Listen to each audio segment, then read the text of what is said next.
357 miroirs, 1000 bougeoirs, 20 tonnes de bronze doré. Quand vous regardez Versailles, vous voyez ce que Louis XIV voulait que vous voyiez. Un palais conçu pour éblouir, pour couper le souffle. La lumière rebondit d'un miroir à l'autre. Les lustres projettent des éclats sur les murs et tout, absolument tout, brille. C'est l'image que le monde entier connaît. C'est l'image qu'on vous a vendue depuis l'école. Mais personne ne vous a jamais parlé de ce qu'on sentait en y entrant.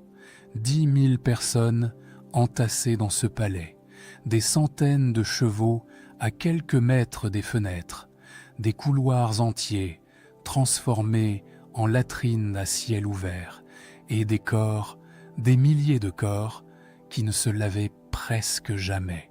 La princesse Palatine, belle-sœur du roi, a écrit un jour que tout le château puait, que les escaliers étaient si nauséabonds qu'on ne pouvait pas les emprunter sans se couvrir le visage. Elle l'a écrit noir sur blanc, dans une lettre à sa famille en Allemagne. Pas une rumeur, pas une exagération, un témoignage direct, rédigé par une femme qui vivait à l'intérieur de ces murs. Les courtisans portaient des kilos de parfum pour survivre, pas par coquetterie, par nécessité.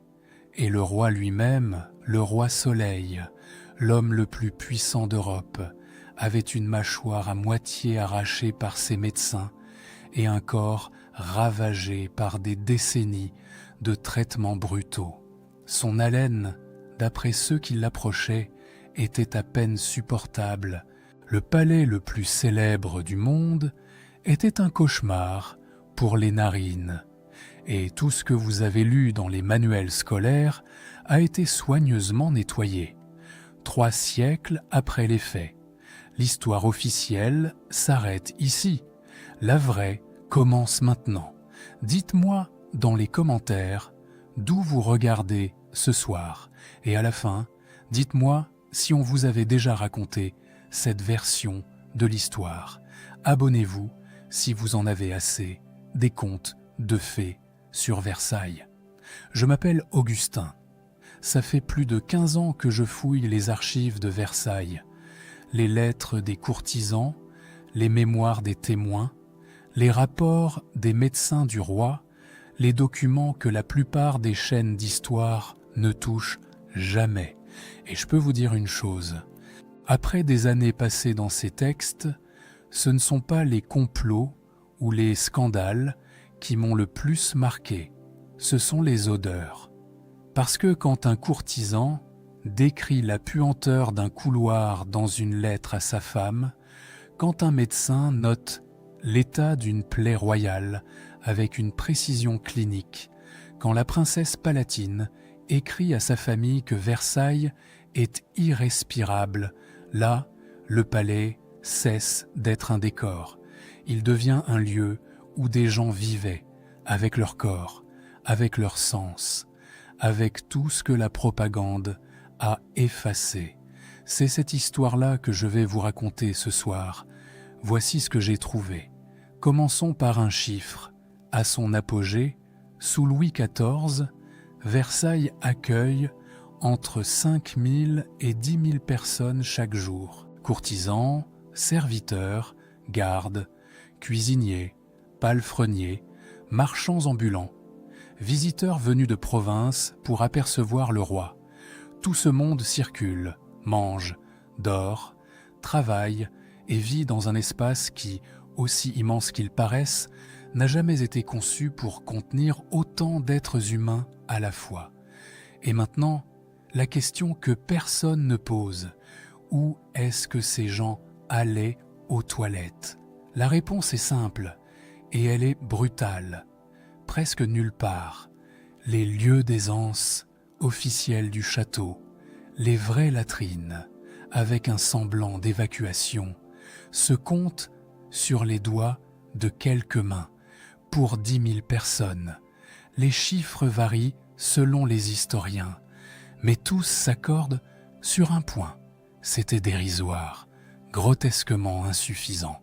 Et le problème n'a jamais été résolu du vivant de Louis XIV parce que le roi avait d'autres priorités. Les fontaines, les jardins, la galerie des glaces, l'eau comme spectacle, comme démonstration de puissance absolue, pas comme hygiène. Alors, les courtisans se débrouillaient. Les plus privilégiés possédaient une chaise percée, un fauteuil avec un pot de chambre intégré, dissimulé sous un coussin ou un tissu, un meuble de luxe réservé à la haute noblesse. Certaines chaises percées étaient recouvertes de velours ornées de clous dorés. On recevait des visiteurs assis dessus, on y tenait des conversations importantes, c'était normal, et c'était un privilège que la plupart des habitants du château n'avaient pas. Les autres, les milliers d'autres, utilisaient des pots de chambre vidés par les domestiques, quand les domestiques venaient les vider, quand ils n'oubliaient pas, quand les pots n'étaient pas déjà pleins depuis la veille, et quand il n'y avait ni chaise percée, ni pot de chambre, ni domestique disponible, ce qui arrivait constamment, les gens faisaient ce que les gens font quand ils n'ont pas le choix. Les couloirs servaient de latrines, les escaliers aussi, les recoins derrière les tapisseries, les cours intérieures, les passages de service. Partout où un corps pouvait se dissimuler 30 secondes, quelqu'un finissait par se soulager. Ce n'est pas une spéculation, on le sait parce que le roi lui-même a dû intervenir. Il existe des ordonnances royales, des documents officiels, signés, archivés, qui interdisent formellement de faire ses nécessités dans les escaliers et les couloirs du château. Ces ordonnances ont été publiées plusieurs fois, répétées, reformulées. Le fait qu'il ait fallu les écrire, les réécrire, les afficher à nouveau, prouve que le problème était endémique, incontrôlable, que les interdictions ne servaient à rien parce qu'il n'y avait tout simplement pas d'alternative. Et sous tout ça, il y avait les fosses d'aisance, les puits où s'accumulaient les excréments collectés dans les pots de chambre et les rares latrines débordaient régulièrement. L'évacuation était archaïque quand elle existait. Les vidangeurs de nuit, c'est leur vrai nom. Les hommes chargés de vider ces fosses travaillaient dans des conditions que je préfère vous laisser imaginer. Ils descendaient dans les puits avec des seaux, dans le noir, dans une puanteur qui provoquait des évanouissements. Certains n'en remontaient pas, asphyxiés par les gaz, et personne à la cour, personne du plus grand-duc au dernier valet, ne voulait savoir comment le système fonctionnait, tant que le système fonctionnait. Ce qui me frappe, après des années avec ces documents, ce n'est pas la saleté, c'est le silence autour de la saleté. Versailles a produit des milliers de pages de mémoire, de correspondances, de journaux intimes. Les courtisans écrivaient surtout les intrigues, les modes, les amours, les disgrâces. Mais sur les excréments dans les escaliers, sur l'odeur des fosses en été, sur les conditions réelles dans lesquelles ils vivaient, chaque jour, presque rien. Comme si le nommer rendait la chose réelle, comme si le taire suffisait à le faire disparaître. Louis XIV a dépensé des fortunes pour les fontaines de Versailles. Il a détourné des rivières, construit des aqueducs, englouti des millions de livres dans un système hydraulique qui reste un prodige d'ingénierie. L'eau jaillissait dans les jardins, cascadait dans les bassins, dansait devant les fenêtres du roi. L'eau comme pouvoir, l'eau comme art. Mais dans les appartements, il n'y avait pas d'eau courante, pas de canalisation, pas de système sanitaire digne de ce nom. L'eau la plus spectaculaire d'Europe coulait dans les jardins de Versailles, et à 50 mètres de là, des êtres humains vivaient dans des conditions que nous n'accepterions pas aujourd'hui pour un chenil. On appelle ça le luxe de Versailles. Je ne suis pas sûr que luxe soit le bon mot quand le minimum, le strict minimum de ce que nous considérons comme de la dignité n'existait pas, et le château n'est que le décor. Ce qui sentait vraiment à Versailles, ce sont les corps. Chaque matin, à 8h30, la porte de la chambre royale s'ouvre. Les courtisans entrent. Par vagues successives, selon un ordre codifié à la minute près, d'abord les princes du sang, puis les grands officiers, puis les titulaires du droit d'entrée, puis les autres, rangés par degrés de faveur. Ils se pressent dans la pièce. 20, 30, parfois 50 personnes dans un espace fermé, aux fenêtres closes, en plein été, et aucune d'entre elles ne s'est lavée. Pas ce matin-là, pas la veille, pas la semaine précédente. Pour la plupart, pas depuis des semaines. Certains, pas depuis des mois. Et le roi non plus. Il faut comprendre quelque chose que notre époque a du mal à saisir. Au XVIIe siècle, l'eau n'est pas perçue comme un agent de propreté. Elle est perçue comme un danger. Les médecins de l'époque, les plus respectés, ceux qui soignent le roi, sont convaincus que l'eau ouvre les pores de la peau et laisse entrer les maladies. Le bain affaiblit le corps, l'eau chaude ramollit les chairs, l'eau froide provoque des chocs. Dans les deux cas, se baigner, c'est s'exposer, se mettre en péril, risquer sa vie. Alors, on ne se baigne pas. Louis XIV, l'homme qui possède les plus beaux jardins aquatiques d'Europe, prend un bain complet peut-être quelques fois par an. Les historiens débattent encore du chiffre exact, mais tous s'accordent sur un ordre de grandeur qui nous sidère. Et quand il se lave, ce n'est pas dans de l'eau claire, c'est dans de l'eau parfumée, tiède, préparée avec des précautions infinies, un événement médical autant qu'un acte d'hygiène. Le reste du temps, là où la toilette du roi consiste à se frotter le visage et les mains avec un linge imbibé d'alcool ou d'esprit de vin. Le corps entier, lui, ne voit jamais d'eau. Jamais. Et ce que le roi fait, la cour le fait. Les courtisans suivent les mêmes principes. Ils changent de chemise, le sous-vêtement blanc porté à même la peau, 1 ou 2 fois par jour pour les plus soigneux. C'est la chemise propre qui lave, pas l'eau. Le tissu absorbe la crasse et on recommence. Les habits extérieurs, eux, les juste au corps brodés, les robes à paniers, les pourpoints, ne sont jamais lavés. Jamais. Ces vêtements valent que des fortunes. Certaines robes de cour coûtent l'équivalent de plusieurs années de salaire d'un ouvrier. On ne les plonge pas dans l'eau, on les porte pendant des semaines, des mois. Ils accumulent la sueur, la graisse corporelle, les éclaboussures de nourriture, la poussière, la fumée des bougies, et par-dessus tout ça, couche après couche, le parfum qu'on y vaporise pour masquer le reste. Georges Vigarello, l'historien qui a consacré sa carrière à l'histoire de l'hygiène, a un mot pour décrire cette époque.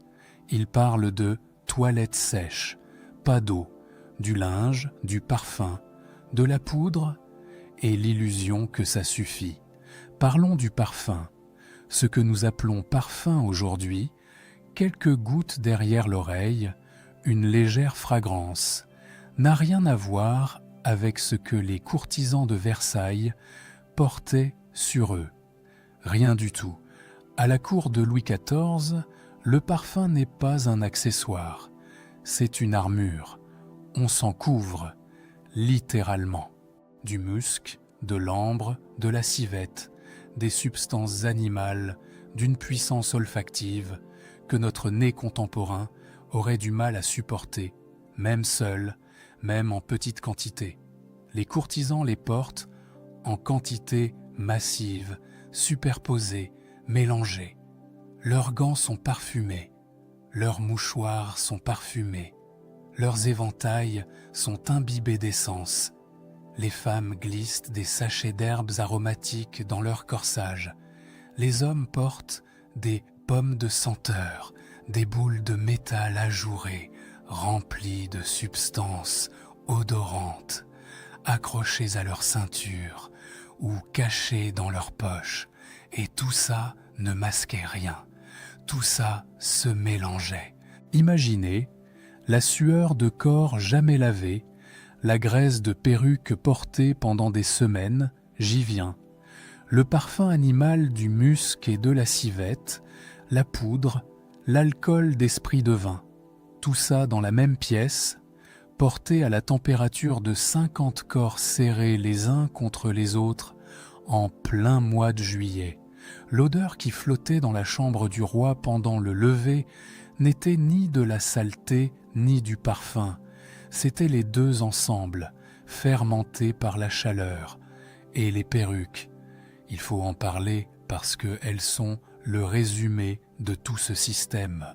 Les perruques de cour, ces édifices capillaires qui culminent parfois à 50 cm au-dessus du crâne, sont fabriquées à partir de cheveux humains ou de crins, fixés avec de la graisse animale, du suif le plus souvent, poudrés avec de la farine ou de l'amidon et portées pendant des semaines sans être nettoyées.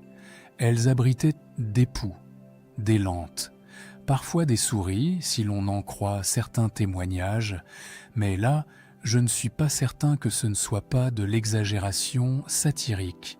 Ce qui est documenté, en revanche, c'est l'odeur. Une perruque de courtisan, après 3 semaines de port, sentait le suif rance, la sueur accumulée, la poudre humide et la décomposition organique, et on la remettait chaque matin, sur un crâne rasé pour éviter les poux, ce qui ne fonctionnait pas, dans une chambre où 20 autres perruques identiques dégageaient la même odeur. Ce qui m'a frappé, après des années à lire ces descriptions, ce n'est pas l'horreur, c'est l'absence totale d'horreur chez ceux qui le vivaient. Pour eux, c'était normal. La puanteur n'était pas un problème, c'était le monde. On ne se plaignait pas de l'odeur des corps, comme on ne se plaignait pas de la gravité. Elle était là, on vivait avec, on parfumait par-dessus, et on continuait. Notre dégoût n'est pas universel, il est historique. Et le reconnaître change quelque chose dans la façon dont on regarde ces gens, non pas comme des barbares, mais comme des êtres humains, pris dans un système de croyances qui leur semblait aussi évident que les nôtres nous semblent évidentes à nous. Mais les corps ne sont qu'un début, parce que Versailles ne sentait pas seulement la sueur et le parfum, il sentait aussi la maladie et la mort. En 1685, les médecins du roi arrachent à Louis XIV la totalité de la mâchoire supérieure gauche, pas en une fois, en plusieurs séances, avec des instruments qui ressemblent davantage à des outils de forgeron qu'à du matériel chirurgical. Ils extraient d'atoll les dents, puis l'os, puis ils cautérisent la plaie, c'est-à-dire qu'ils brûlent la chair à vif pour empêcher l'infection. Le résultat, un trou béant entre la bouche et la cavité nasale, une communication permanente entre ce que le roi mange et ce qu'il respire. Les aliments remontent par le nez, les liquides fuient, et l'haleine du roi Soleil, à partir de ce jour, devient quelque chose que ses proches doivent apprendre à supporter sans broncher. On le sait parce que ces médecins ont tout noté. Le Journal de la santé du roi Louis XIV est un document extraordinaire, tenu sur plusieurs décennies par 3 médecins successifs, Vallot, Daquin, puis Fagon. Il consigne chaque symptôme, chaque traitement, chaque purge, chaque crise avec une précision clinique qui ferait honneur à un dossier médical moderne. Fièvre, diarrhée, abcès, infection cutanée, migraine, vertige, tout y est, page après page, année après année. La santé du roi comme affaire d'État, documentée avec la rigueur d'un rapport militaire. Et ce que ce journal révèle, entre les lignes, c'est une odeur. Parce que la médecine du XVIIe siècle ne soigne pas, elle agresse. Les traitements que Louis XIV a subis tout au long de sa vie sont d'une violence que nous avons du mal à concevoir. Les saignées, on ouvre une veine et on laisse couler le sang dans un bassin, étaient pratiquées des dizaines de fois par an. Le sang séchait sur les draps, sur les chemises, sur les mains des chirurgiens. Il tachait tout et il sentait. Les purges, des mélanges de plantes violemment laxatives, administrées par voie orale, provoquaient des diarrhées qui duraient des heures. Les lavements, des injections rectales d'eau tiède, mélangées à diverses substances, étaient quotidiens. Louis XIV en a subi plus de 2000 au cours de sa vie. Plus de 2000. Ce chiffre est dans le journal de ses médecins, et chaque traitement laissait sa trace olfactive.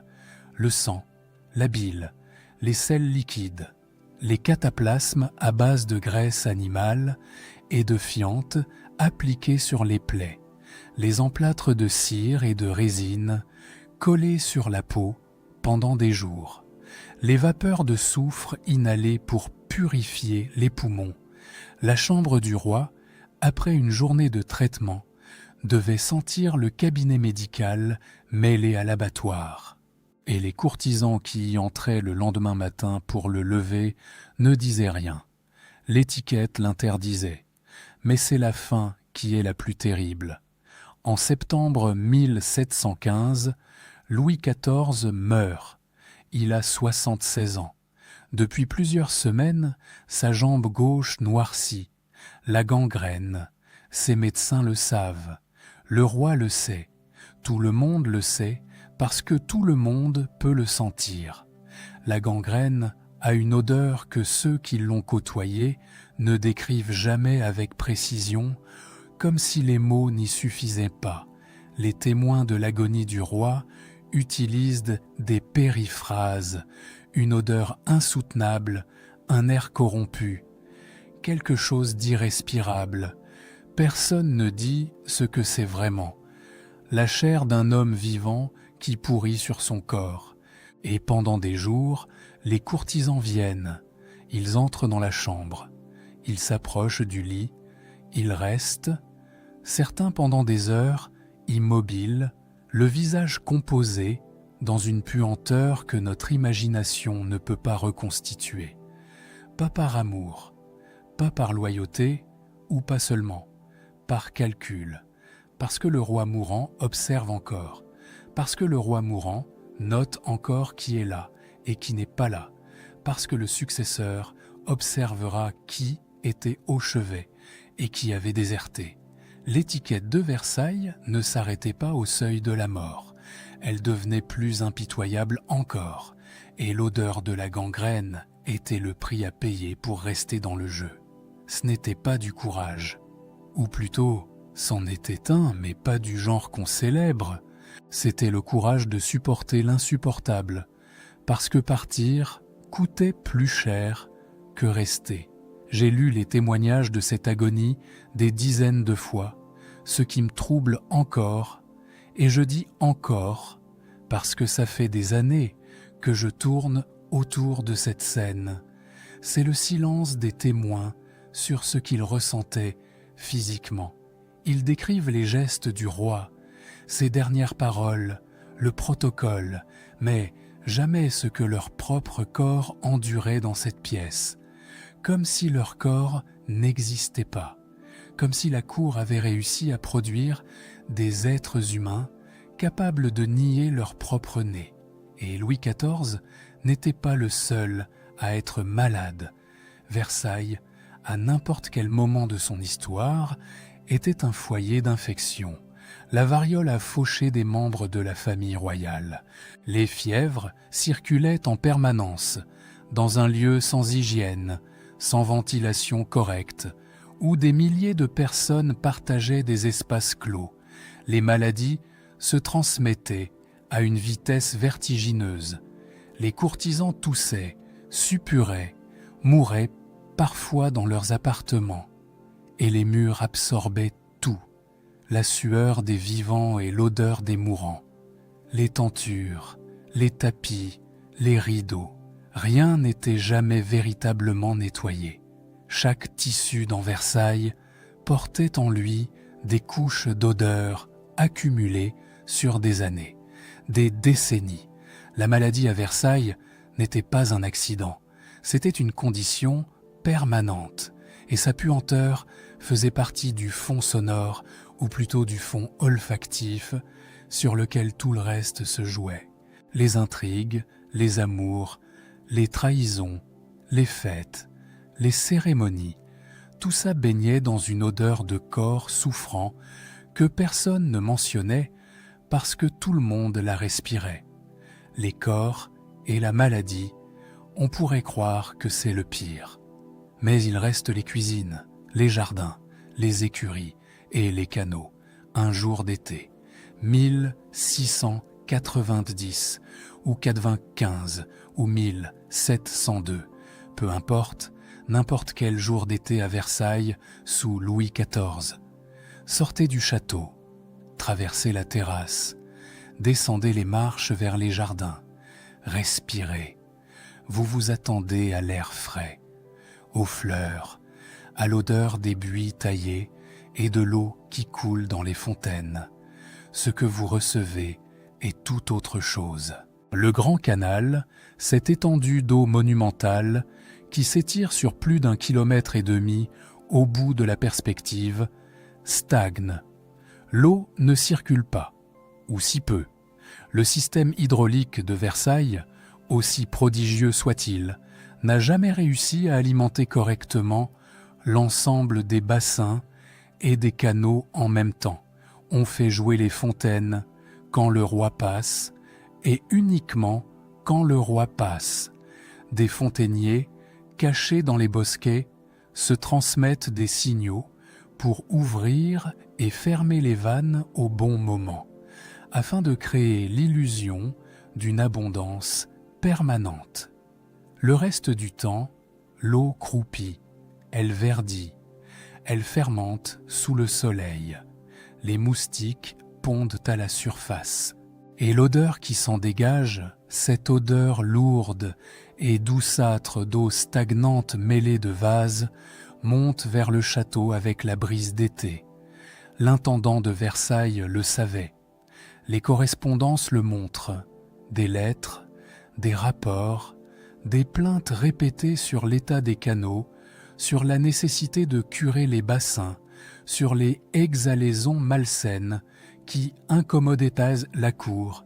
Mais curer un canal de cette taille coûte une fortune, et l'argent va ailleurs, toujours ailleurs, aux guerres, aux fêtes, à la construction de nouvelles ailes. L'entretien sanitaire de Versailles n'a jamais été une priorité. Il ne le sera jamais. Maintenant, tournez-vous vers la droite. Les écuries. La grande écurie et la petite écurie, deux bâtiments colossaux conçus par Jules Hardouin-Mansart, situés de part et d'autre de la place d'Armes, juste en face du château. Des centaines de chevaux y vivent en permanence, peut-être 600 à certaines périodes, des chevaux de selle, des chevaux d'attelage, des chevaux de parade, la cavalerie personnelle du roi, et 600 chevaux, ça produit chaque jour des tonnes de fumier et des centaines de litres d'urine, le tout à quelques dizaines de mètres des fenêtres de la cour, par vent favorable, si l'on peut appeler ça favorable. L'odeur des écuries entrait directement dans les appartements, et les chevaux n'étaient pas seuls. Louis XIV avait créé une ménagerie royale dans le parc de Versailles, un zoo en termes modernes, mais sans aucune des normes que nous associons à ce mot. Des éléphants, des lions, des autruches, des gazelles, des oiseaux exotiques par dizaines, des animaux venus d'Afrique, d'Asie, des Amériques, offerts par des ambassadeurs, capturés lors d'expéditions, exhibés comme des trophées vivants de la puissance française. Ces animaux vivaient dans des enclos dont le nettoyage, je n'ai trouvé que très peu de documents détaillant les protocoles d'entretien, ce qui en soi est révélateur, était vraisemblablement sommaire. La puanteur d'un enclos de fauves en plein été, dans un parc où l'air circule peu entre les haies et les murs, il suffit d'être passé devant un vieux zoo en août pour avoir une idée approximative. Maintenant, ajoutez ça à tout le reste. Revenons à l'intérieur. Les cuisines de Versailles fonctionnent comme une petite industrie. Pour nourrir la cour, il faut abattre des animaux, des bœufs, des moutons, des volailles par centaines, à proximité du château. Le sang coule, les entrailles s'accumulent, les déchets de boucherie sont évacués quand ils sont évacués. Et la viande qui arrive en cuisine n'est pas réfrigérée, parce que la réfrigération n'existe pas. En hiver, on stocke de la glace dans des glacières souterraines, et ça aide un peu. En été, la viande tourne. Le poisson, acheminé depuis les côtes sur des charrettes à travers des routes poussiéreuses, arrive dans un état que les registres de la bouche du roi, le service de cuisine royale, qualifie parfois avec une franchise désarmante. Des plaintes sont consignées. La qualité des denrées est insuffisante. Le poisson est avancé. La viande est suspecte. Et malgré tout, on cuisine. On sert. Le roi mange. Si vous pensez à l'image des banquets royaux, les tables couvertes de gibier, les pièces montées, les fruits en pyramide, les vins dans des carafes de cristal, gardez cette image. Elle est exacte. Mais ajoutez-y l'odeur de la viande, qui commence à tourner dans les plats que personne n'a encore touchés, les relents de graisse brûlée qui montent des cuisines en sous-sol, les effluves de poissons douteux masqués sous des sauces épicées, et la chaleur des centaines de bougies qui font monter la température de la pièce, et donc accélèrent la décomposition de tout ce qui se trouve sur la table. Les banquets de Versailles étaient des spectacles pour les yeux. Pour le nez, c'était autre chose. Et tout cela, les canaux stagnants, les écuries, la ménagerie, les cuisines, les déchets, se superposaient aux odeurs du château lui-même, les couloirs souillés, les corps jamais lavés, les malades dans leurs appartements, les perruques rances, les parfums écrasants. Versailles n'avait pas une odeur. Versailles avait des dizaines d'odeurs, empilées les unes sur les autres, mélangées par la chaleur, comprimées entre les murs de pierre, et chacune d'entre elles racontait quelque chose que la façade dorée s'efforçait de cacher. Vous savez ce qui me surprend le plus, après toutes ces années avec ces documents, ce n'est pas que Versailles sentait mauvais. Ça, n'importe quel historien vous le dira si vous insistez un peu. Ce qui me surprend, c'est qu'on a réussi à l'oublier, que 3 siècles de peinture, de gravure, de récits officiels, de guides touristiques et de documentaires ont réussi à effacer complètement la dimension olfactive de ce lieu. On vous montre les miroirs, on ne vous montre jamais ce qu'on sentait en les regardant. Donc, ils vivaient là-dedans. C'est la chose qu'il ne faut pas perdre de vue, et c'est la chose la plus difficile à comprendre depuis notre époque. Ces gens ne visitaient pas Versailles.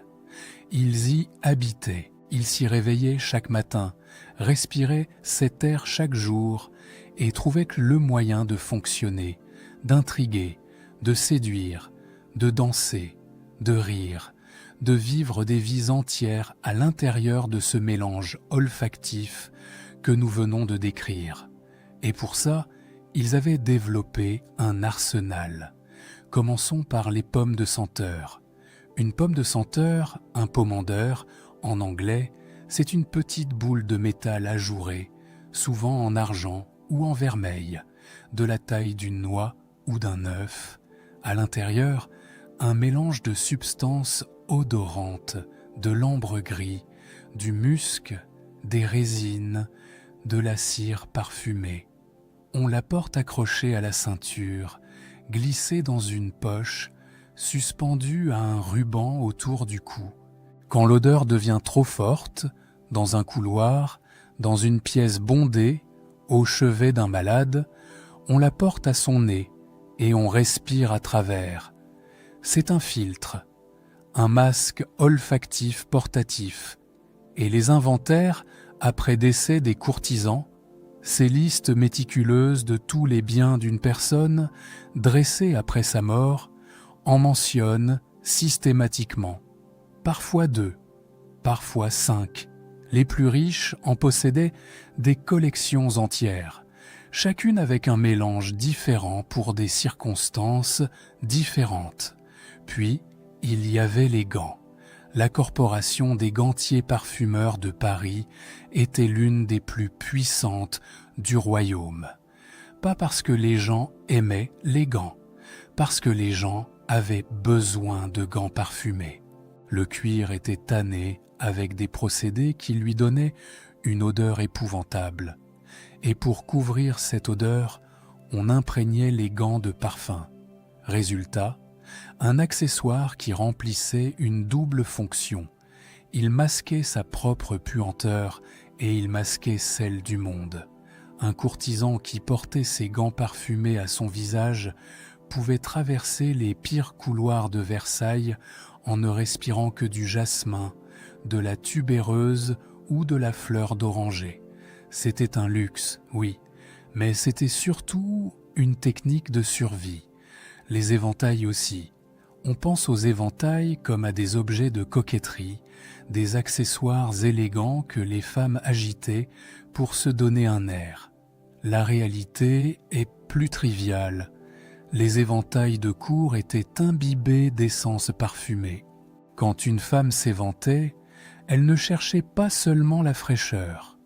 Elle créait autour de son visage un microclimat olfactif, une bulle d'air parfumé qui la protégeait, quelques secondes à la fois, de l'atmosphère ambiante. Le geste gracieux que les tableaux nous montrent était, dans sa fonction première, un réflexe sanitaire. Et par-dessus tout ça, il y avait le vinaigre. Le vinaigre des 4 voleurs, son nom vient d'une légende selon laquelle 4 brigands auraient survécu à la peste en se frottant le corps avec ce mélange, était un liquide à base de vinaigre, fort infusé d'herbes aromatiques, romarin, sauge, lavande, thym, menthe, absinthe. On le portait sur soi dans de petits flacons. On s'en tamponnait les tempes, les poignets, le dessous du nez. Ce n'était pas un remède, c'était, même si personne ne l'aurait formulé ainsi, un moyen de ne pas devenir fou dans un monde qui sentait la mort. Je veux insister sur quelque chose. Tout cet arsenal, les pommes de senteur, les gants parfumés, les éventails imbibés, le vinaigre, les sachets d'herbe dans les corsages, les mouchoirs trempés d'eau de toilette, tout ça ne supprimait rien. Ça superposait. Les courtisans de Versailles ne vivaient pas dans un monde inodore. Ils vivaient dans un monde à 2 couches olfactives. En dessous, la puanteur réelle des corps, du château, des écuries, des cuisines et des maladies. Au-dessus, le parfum, épais, animal, capiteux qu'il plaquait par-dessus pour tenir, et entre les deux, il y avait eux. Le parfum qu'on portait à Versailles n'était pas seulement une question d'hygiène, c'était un code social. Le type de parfum indiquait le rang aussi sûrement que la coupe d'un habit. Louis XIV lui-même a traversé plusieurs périodes olfactives. Dans sa jeunesse, il aimait les parfums lourds, le musc, l'ambre, la civette. Vers la fin de sa vie, il ne supportait plus que la fleur d'oranger, les senteurs légères, les eaux fraîches. Madame de Maintenon, sa seconde épouse, détestait les parfums forts. Et quand elle est devenue la femme la plus influente de la cour, la mode olfactive a basculé avec elle.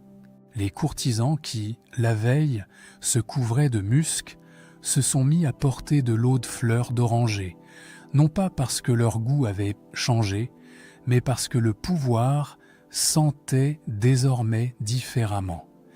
Annick Le Guérère, qui a consacré des années à l'histoire des odeurs, et Alain Corbin, dont le livre sur l'imaginaire olfactif reste une référence 30 ans après sa publication, décrivent tous les deux le même phénomène.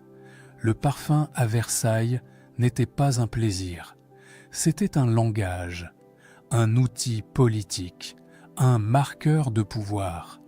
Et en même temps, c'est là que ça devient vertigineux. C'était la seule chose qui permettait à des milliers de personnes de vivre ensemble dans un lieu où l'air lui-même était hostile. Pensez à ça un instant.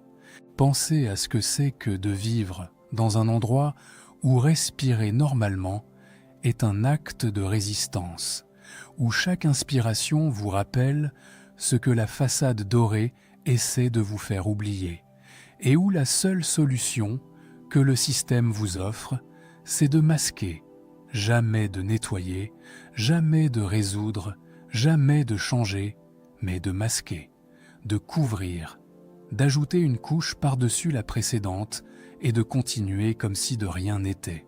Maintenant, revenez à la galerie des glaces, celle du début, les 357 miroirs. Vous les voyez différemment, non ? Versailles est un chef-d'œuvre. Ça, personne ne le conteste. Et ce n'est pas ce que cet épisode remet en question. Ce que cet épisode remet en question, c'est ce que chef-d'œuvre veut dire quand on gratte la dorure. Louis XIV a construit un palais qui contrôlait tout. Ce que les gens voyaient, les miroirs, les perspectives, les jardins symétriques.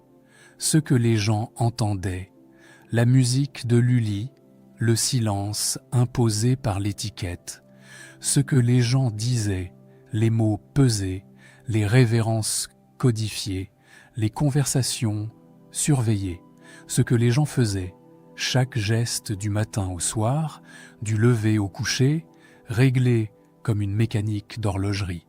Versailles était une machine à contrôler la réalité. Mais il y a une chose que Louis XIV n'a jamais contrôlée, l'odeur. L'odeur était la faille, le seul élément du réel que la propagande ne pouvait pas maquiller, que l'étiquette ne pouvait pas réglementer, que les miroirs ne pouvaient pas embellir. On peut forcer un homme à se taire. On ne peut pas forcer l'air à ne pas puer. Et c'est pour ça que les archives en parlent si peu. Pas parce que le sujet était trivial, mais parce qu'il était dangereux.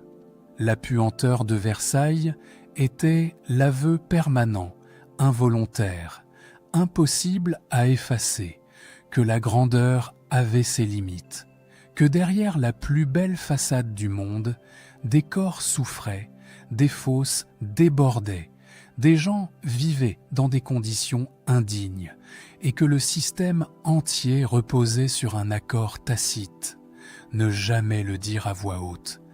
3 siècles plus tard, cet accord tient encore. Les guides touristiques ne parlent pas des odeurs. Les manuels scolaires ne les mentionnent pas. Les documentaires les survolent en une phrase entre 2 plans sur les dorures. Et chaque année, des millions de visiteurs traversent la galerie des glaces en respirant un air conditionné et en pensant qu'ils voient Versailles. Ils voient la moitié de Versailles, la moitié propre, la moitié dorée, la moitié que le roi voulait qu'on voie. L'autre moitié, celle qui sentait, est restée dans les archives, dans les lettres que la princesse Palatine envoyait en Allemagne, dans le journal des médecins du roi, dans les ordonnances désespérées qui interdisaient de souiller les escaliers, dans les inventaires de pommes de senteur et de flacons de vinaigre. Ces documents existent, ils sont là, il suffit de les lire, et quand on les lit, Versailles ne brille plus tout à fait de la même manière. Il ne s'éteint pas, il change, il devient un lieu réel, habité par des gens réels, avec des corps réels, qui respiraient un air réel. Et cette réalité-là, sale, puante, humaine, est peut-être plus digne d'être racontée que n'importe quelle dorure. 357 miroirs, ils reflétaient la lumière, jamais l'odeur. Si cette vidéo a changé votre regard sur Versailles, abonnez-vous, la suite est encore plus troublante.